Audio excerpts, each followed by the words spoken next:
बिस्मिल्लाहिर्रहमानिर्रहीम। लाखों करोड़ों दुरूदो सलाम मोहम्मद मुस्तफ़ा सल्लल्लाहु अलैहि वसल्लम और आले मोहम्मद पर। मैं हूं उमर दराज गोंदल।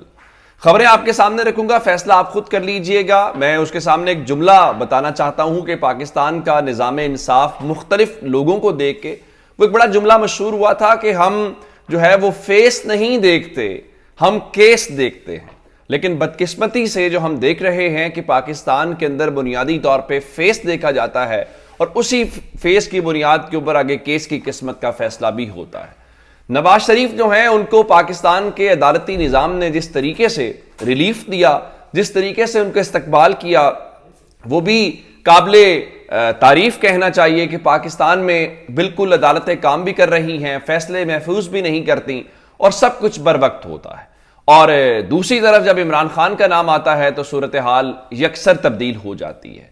अब जरा नवाज शरीफ के मामले को छोड़ के फिलहाल नवाज शरीफ को निज़ाम और ताकत का निज़ाम जो है वो रोजाना की बुनियाद के ऊपर सलामी देता है और उनको जिस तरह से वो सीसीपी लाहौर उनको सल्यूट कर रहे थे तो पूरे का पूरा निज़ाम उनको सलामी देता हुआ नजर आ रहा है कि मियां साहब ये तोहफा भी कबूल करें। आज साइफर वाले जज ने उसमें आगाज किया है। चूंकि नवाज शरीफ तकरीरों में जो मर्जी कहते रहे कि इंतकाम की तमन्ना नहीं है, लेकिन इस वक्त नवाज शरीफ हूं या वो हामिद मीर के बकौल नवाज नून लीग जो है वो तहरीक इंसाफ को नहीं चाहती कि वो किसी तौर पे भी इलेक्शन के अंदर हो, और उनके ख्याल में इसी तरह से जो मुल्क के ताकतवर हलके हैं वो भी यही अप्रोच रखते हैं। आप तकरीरें ज़ाहिर जो मर्जी करते रहे। अब उस सिलसिले में पहली बुनियाद क्या थी? तोशाखाना वाली। अब चूंकि उसके अंदर वो इमरान खान की वो सजा मुअत्तल हो गई तो उसके बाद अगला मामला है साइफर वाला। और साइफर के अंदर बुनियादी तौर पे आपने गवाहान भी देखे होंगे तो सारे सरकारी मुलाजमीन उसके अंदर अक्सरियत है।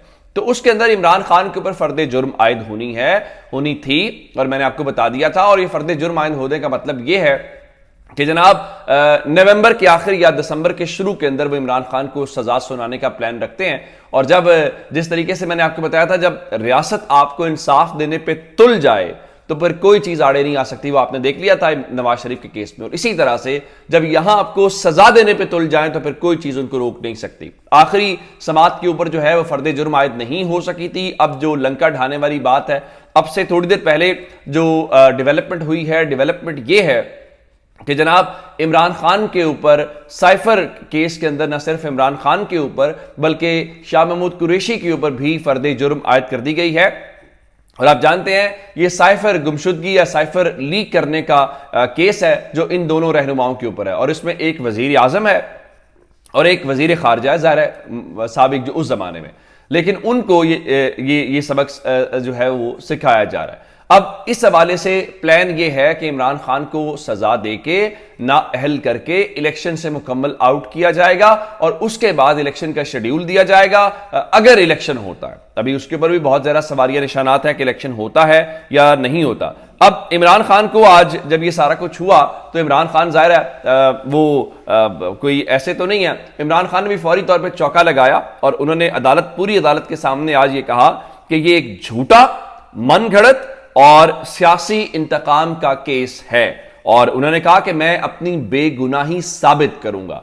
जाहिर है कि जब उनको ये पता है कि बुनियादी तौर पे इमरान खान को झुकाने की सारे कोशिशें हैं और अगर इमरान खान झुक गया तो इसका मतलब है कि उनकी कामयाबी हो जाएगी, और इमरान खान अगर ना झुके तो इसका मतलब यह है कि मामला चलेगा। अब इस हवाले से फर्द जुर्म आयद होते हुए, यानी आज 23 तारीख है फर्द जुर्म आयद होने की, तो आज से चौथे रोज यानी 27 अक्टूबर को उन्होंने FIA के जो गवाहान हैं उनको तलब कर लिया है ताकि गवाह हूं, बयानात रिकॉर्ड हूं, जिरा विरा हो, बस जल्दी जल्दी सारा अमल जो है वो मुकम्मल होना चाहिए। बिल्कुल ऐसा ही है। एक बात आपको और बताना चाहता हूं जो मैं आपको कह रहा हूं कि इमरान खान जो है वो झुकने वाली बात है। पाकिस्तान के अंदर सियासतदानों को जेलें होती हैं, बीमार कोई भी हो सकता है, लेकिन सियासतदान आमतौर पर फिर अस्पताल या कहीं और मुंतकिल होते हैं। लेकिन इमरान खान क्या कर रहे हैं? वो फिलहाल अस्पताल जाने वाली ऑप्शन के अलावा वो ये कह रहे हैं कि मुझे एक्सरसाइज वाली मशीन दे दो, जो कि आज पहुंची। अब जी जज साहब के ऊपर है वो अंदर पहुंचा पाते हैं कि नहीं पहुंचा पाते। जिसका मतलब यह है कि इमरान खान अस्पताल या मुल्क से बाहर जाने की बजाय अपने पास एक्सरसाइज की मशीन मंगा के अपने आप को फिट रख के ये तासुर नहीं देना चाहते कि इमरान खान किसी भी सतह के ऊपर कमजोर पड़े हैं या इमरान खान को इस किस्म की इस्तदा कर रहे हैं। एक हो गया ये वाला मामला जो आपने साइफर वाले मामले के अंदर देखा। दूसरा وہ جج سامر فاروق صاحب جنہوں نے نواز شریف کے کیس میں فیصلہ محفوظ نہیں کیا، انہوں نے آج ایک اور فیصلہ محفوظ کیا ہے۔ وہ جو فیصلہ محفوظ کیا بھلا کس کے کیس میں ہو سکتا ہے؟ وہ تحریک انصاف سے جڑا کیس ہو سکتا ہے، وہ یا عمران خان سے ہو سکتا ہے یا شاہ محمود قریشی سے ہو سکتا ہے۔ تو شاہ محمود قریشی سے متعلق کیس ہے۔ عمران خان کی جو درخواست انہوں نے پہلے مسترد کر دی تھی، تو شاہ محمود قریشی نے جو ہے وہ جیل کے اندر ٹرائل کو لے کے اسلام آباد ہائی کورٹ سے رجوع کیا تھا، تو اس کے اوپر آج سماعت کی، اور اسلام آباد ہائی کورٹ کے جو چیف جسٹس سامر فاروق صاحب ہیں انہوں نے ایک بار پھر فیصلہ محفوظ کر لیا ہے۔ جسٹس سامر فاروق صاحب کی عدالت کے اندر تحریک انصاف کے لیے فیصلے محفوظ ہوتے ہیں، لیکن نواز شریف خوش قسمت ہے کہ ان کا فیصلہ محفوظ نہیں ہوا، اور بالکل جو انہوں نے استدعا کی عدالت نے وہ استدعا قبول کی۔ اب کل جسٹس سامر فاروق صاحب کی عدالت کے اندر جو ہے وہ پیش ہوں گے۔ اور میں آپ کو ایک اور بات بتا دوں، خبریں یہ ہیں کہ جسٹس سامر فاروق صاحب کی عدالت سے ہی ان کو سارا کچھ وہ کیا جائے گا اور نواز شریف جیل نہیں جائیں گے، اس وقت کا یہ دعویٰ کیا جا رہا ہے۔ اور یہ کون کرے گا؟ یہ اسلام آباد ہائی کورٹ کرے گی۔ کیسے ان کی سپیڈی آج کچھ درخواستیں دائر ہوں گی اسلام آباد ہائی کورٹ کے اندر، اور کیسے وہ درخواستیں فوری سماعت کے لیے مقرر ہوں گی، اور کیسے نون لیگ جو سارے کا سارا وہ اسلام آباد ہائی کورٹ دے گی، وہ آپ اپنی آنکھوں سے دیکھ لیں گے۔ مجھے اس بارے میں کوئی بات کرنے کی جو ضرورت ہے وہ نہیں ہے۔ اچھا، ایک جانب تو ہو گیا یہ والا کیس عمران خان کے حوالے سے، جو میں آپ کو کہہ رہا ہوں کہ نواز شریف کو بار بار سلامی دی جا رہی ہے۔ نواز شریف کو ایک اور سلامی دی گئی ہے، وہ بھی آپ کو بتا دیتے ہیں وہ کیا ہے۔ چونکہ نواز شریف جو ہے وہ اپنے خاندان کے علاوہ وہ نہیں، آپ نے دیکھا ہوگا مینار پاکستان کے اوپر بھی انہوں نے اپنی فیملی کا جو پکچر وہ فریم تھا اس میں کسی چوتھے پانچویں بندے کو بھی نہیں آنے دیا، یا حمزہ شہباز تھے، مریم تھی، شہباز شریف تھے یا نواز شریف تھے، چار لوگ تھے، پانچویں نہیں ہیں۔ تو اسحاق ڈار ان کے ایک ایسے فرد وہاں خاندان کے موجود تھے جو ظاہر ہے نواز شریف کے سمدی بھی ہیں۔ تو آج نیب نے آمدن سے زائد اثاثہ جات کے اندر اسحاق ڈار کو کلین چٹ دے دی ہے۔ ایک خبر تو یہ ہے۔ خبر کیا ہے کہ ان کے کیس تھا تو عدالت کے روبرو انہوں نے کہا جی ہمیں کوئی اعتراض نہیں ہے کہ آپ اسحاق ڈار کو بری کر دیں، جس پہ جج صاحب نے کہا کہ ایسے کیسے ہو سکتا ہے، آپ تحریری طور پہ دیں تاکہ ہم لکھیں کہ نیب نے کہا ہے تو ہم ان کو بری کر رہے ہیں۔ اب اندازہ کیجئے نا، جنہوں نے احتساب کرنا ہے، جس کے لیے جو ادارے قائم کیے گئے ہیں، اگر وہ ادارے کہیں کہ ہم نے احتساب نہیں کرنا، یعنی ایک شخص ہے مثال کے طور پہ پولیس والے کے سامنے جرم ہو، اس کو پتہ بھی ہو، اب پولیس والا عدالت کے سامنے یہ کہے کہ شخص بے گناہ اس نے جرم نہیں کیا، تو جج صاحب جو مرضی کر لیں، جج صاحب جو مرضی کر لیں، اس شخص کو سزا نہیں دے سکتے، کیونکہ جن کا کام سزا دلوانا ہے، جب وہی سزا نہ دلوانے پہ تل جائیں تو پھر کیسے ہو سکتا ہے؟ اس طرح سے جب نیب نے یہ فیصلہ کر لیا ہے کہ ہاں تحریک انصاف اور عمران خان کو تو آپ نے سزائیں دلوانی اور دینی ہیں، لیکن نواز شریف یا نون لیگ کو نہیں ہے، اور یہ سب وعدوں کی تکمیل کا ایک پروسیس ہے، اور یہ وعدوں کی تکمیل کا پروسیس وہی ہے جو نواز شریف سے وعدے کیے گئے ہیں۔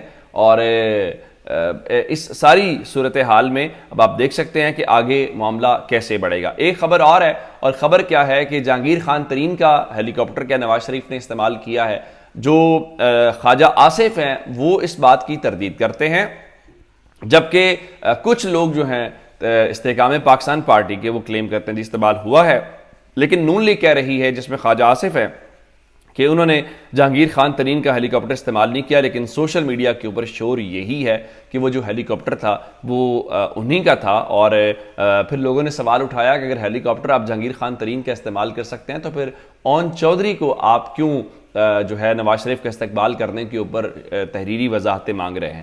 اچھا، ایک بات آپ کو اور بتانا چاہتا ہوں، وہ خدیجہ شاہ سے متعلق ہے، چونکہ پہلے لاہور ہائی کورٹ نے ان کے خلاف درج مقدمات کی رپورٹ طلب کی تھی اور کوئی اور مقدمہ نہیں تھا، پھر ان کی ضمانت ہوئی، ضمانت کے بعد پھر گرفتاری ہو گئی، تو انہوں نے آئی جی پنجاب CCP لاہور دیگر کے خلاف جو ہے وہ لاہور ہائی کورٹ میں توہین عدالت کی درخواست دائر کر دی ہے، لیکن بیچاری عدالتیں بھی کیا کر سکتی ہیں۔ اپنا بہت سا خیال رکھیے گا، خدا حافظ۔